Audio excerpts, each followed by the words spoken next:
So we're on, I believe this is day 7 of the Go Beyond Spiritual Challenge. And I might have missed a day. I might be a little bit ahead, but we're in there. And so at any rate, the devotional today is talking about Gideon and, how he was called to defeat a really, treacherous army. And he only had 300 men. When the Lord came to him, he was on the threshing room floor, processing wheat. He felt extremely weak in his skills and abilities, and, he was looking for God to use someone else. And so, he called him, and, again, Gideon proceeding in fear, in doubt, questioning God and his plan, right? God, why me? Why now? Are you sure? And, God proceeded. He wasn't even turned off by Gideon's, hesitation or his questions or his doubt. And I just think, when I think about Noah and, getting him to school every morning is such a task, because I tell him to put his shoes on and I'm like, we're going to school. And he's like, why, Mom? Why are we going to school? Why do I have to put my shoes on? Why do we have to get in the car? Can't I just watch my shows? And I'm just like, Noah, no, sweetheart. These are all great questions. I'm not mad that you're asking me why we're going to school, why you have to do things a certain way. But at the end of the day, after I answer your questions, and even if I don't, you still have to listen. And I'm trying to teach Noah about obedience. And I'm trying to teach him that if he doesn't listen to me, he is being disobedient. And I don't think that's occurred to him just yet. And to be honest, I'm not surprised, because it didn't occur to me. And I'm 31 years old. It didn't occur to me until very recently that if God asks you to do something, it's not really negotiable. Your Father is telling you to do something. You need to quickly do it, because God calls us to be good servants of our masters. And what greater title than a father? And so, when I think about my own difficulties with obedience and submission, and oh my goodness, asking all of these questions and still not doing what the Lord told me to do. And I think of times where I have to be honest, there weren't many times in my life where I felt like the Lord said, go do this. There were times when other people who were important in my life who asked me to do something out of great need. And, instead of obliging, I was disobedient.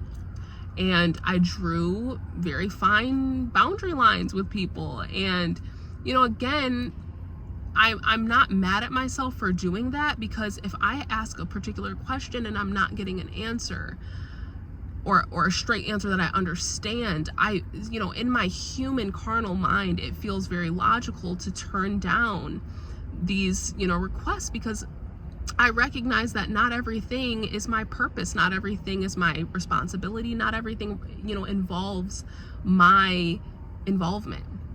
And so, again, just thinking about when Gideon actually obeyed, God just took over from there. In his weakness, God swooped in and tore that army apart. And, I'm sure Gideon's faith grew tremendously. And so, whether it's Noah trying to get him to school, being patient with him, loving him every step of the way, right? He's still my son. I'm going to give him chances. God was patient with Gideon, super patient. God's been super patient with me. I'm super patient with a child that I love. I know that Noah's not trying to directly defy me. But he has to realize that that's what he is doing when he does not heed direction. And so, again, another example, career, literally saying to my colleague at the time, I don't want to teach. Please stop asking me to. That is not my job role. That is not even the little asterisks of as additional duties as required. This is nowhere near my competency level. I don't believe in teaching this way. I don't believe in throwing things together. I don't feel confident. I don't feel competent. And all the while, she was trusting in her own competencies and her abilities, and I couldn't trust in mine. I doubted what I could do. And it's the same thing God sees in us. He sees what we have the potential to do. And my coworker saw what I had the potential to do, and she just wanted me to step into that every single day. And I'm like, girl, I cannot do that. I am tired. I got kids. I can't be showing up trying to teach and coordinate and do all the things. I gotta do what the Lord is calling me to do. And at the time, I didn't realize the Lord was absolutely calling me to be a good servant, to be a good helper. Why turn away someone that you can help if you have it in your power to help? Why tell them come back next week? Isn't that what the word of God says? Why tell them to come back next week if you have it on you? Why tell them you can do it, maybe next month if you have it in you to do today, even in your weakness, even in your, not so great approach or capability or skill. Maybe you're going to mess up. Maybe you're going to embarrass yourself. Maybe you're going to, feel exhausted. Maybe you're going to feel like a fool. But again, getting to know the personage of God has really helped me in making a lot of decisions, because he doesn't always directly talk to me. He doesn't always say, Shayla, do this. Like I tell Noah, do this. He doesn't always directly tell me. But when I read his word, I know what his word says. I know what my Father is like. I know what he would be pleased with and what he wouldn't be pleased with. And so, again, I hope that's encouraging for somebody out there. Just step out in faith and know that God moves through people around you. If you have it in your capacity to help somebody, try to help them. Try to help them quickly, because it might not take as long as you think, and it might reveal something in you that you didn't even know was there. You might realize, oh shoot, I can do this, or oh shoot, I did really well at that. I didn't even try. Or oh snap, actually since I did that, now I can go ahead and do this over here so much easier. It's weird how skills and abilities kind of like pair up and match up and align over time. If you become someone that is a doer of the word of God, it's so cool how God actually begins to create new skills and abilities in you.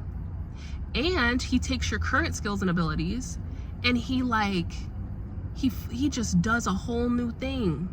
It's amazing. He does a whole new thing with your current skill set, and you would have never applied it in that way. You would have never, I don't know. It's just amazing to me. It's amazing to me that, how God works. So, I pray that's a blessing for you, and make sure you read Gideon. And learn a little bit of his story, and see if you can find any parallels in your life that God has moved in that way, and then put him to the test, see if he's willing to do it again. God bless.